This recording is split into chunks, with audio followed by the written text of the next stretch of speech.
Olá, tudo bem? Seja muito bem-vinda, muito bem-vindo aqui ao canal. Hoje a gente vai procurar entender aqui como a XP está analisando o mercado de fundos imobiliários, né, através do XP Selection, né, que é o FOF da casa, o Fundo de Fundos Imobiliários. Então a gente vai utilizar aqui o relatório gerencial mais atualizado do XP SF11. Então, vamos, antes disso, apresentar algumas informações gerais. Ele é um fundo que começou em 2019, em julho de 2019, portanto, é um fundo relativamente novo, patrimônio aí de 368 milhões, cota patrimonial R$ 8,51, né, sendo que a cota de mercado fechou no último mês a R$ 7,03, o que denota aí um bom desconto patrimonial, mas a gente vai chegar com mais profundidade nessa parte. Aguenta mais um pouco aí. Taxa de administração, né? 1% ao ano, mínimo de 25 mil reais, e taxa de performance de 20% sobre o que exceder o IFIX. Aqui, uma situação interessante, né? O número de cotistas aumentou bastante, atingindo 29.310 cotistas, o que demonstra um crescimento aí de 20%, né, quando comparado ao mês anterior. Lembrando que esse fundo passou por um desmembramento de suas cotas, né? Ele era negociado ali na base 100, passou a ser negociado em base 10, né, resumidamente. Isso tende aí a ampliar, né, a liquidez do fundo e a base de cotistas, né? E de acordo com a última distribuição de rendimentos, se a gente considerar o valor de R$ 7,03 e anualizar, dá um dividend yield aí de 11,95%. E se a gente considerar a cota patrimonial, o dividend yield cai para 9,87%. Tá? Aqui a distribuição do fundo, né?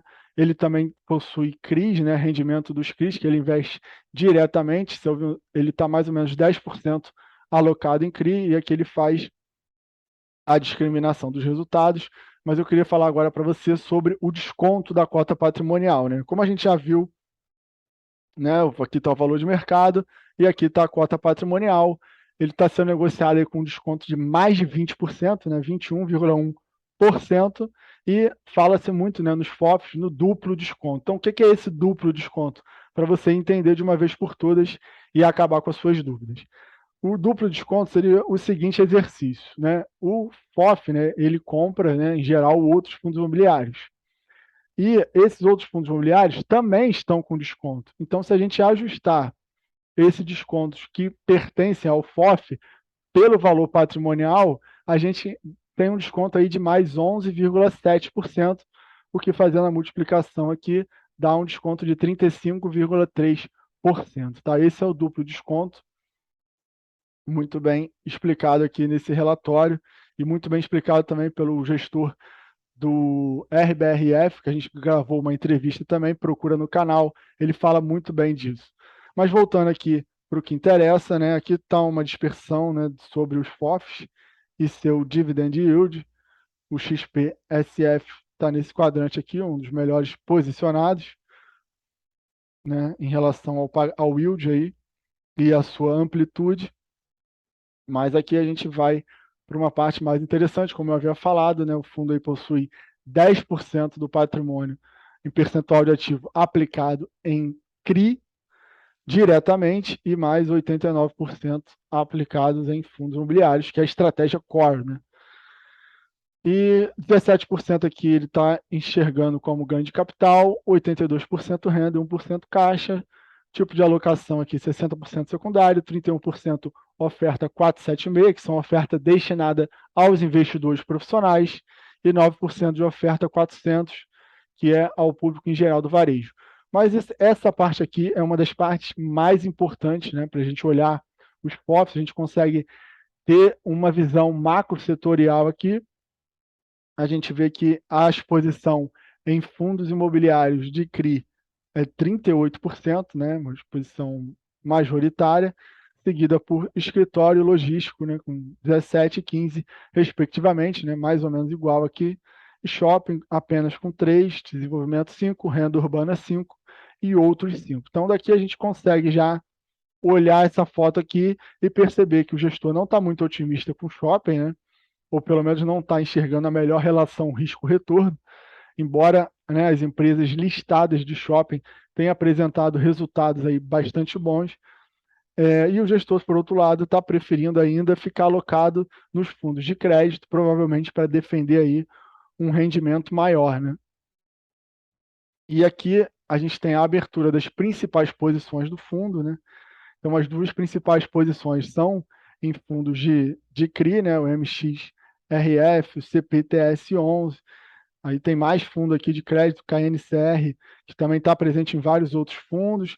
Então, tudo isso aqui é fundo de crédito. O fundo de tijolo aqui com maior representatividade é o RBL 11, que é o fundo de logística da RBR. Tem o TIGAR também aqui, que tem desenvolvimento, XPLG, TEP, também está presente em várias carteiras, né? O Aliança, o fundo de logística da 20, o Vino 11, enfim. Aqui você vê as principais posições. O HCML com 2% também está presente em várias carteiras. Vou deixar o link aqui na descrição de um outro fundo que eu fiz falando de 3 FOFs, né, do KFOF, do HFOF e do fundo de fundos da Suno, né, consegue também ter uma visão bastante ampla do mercado.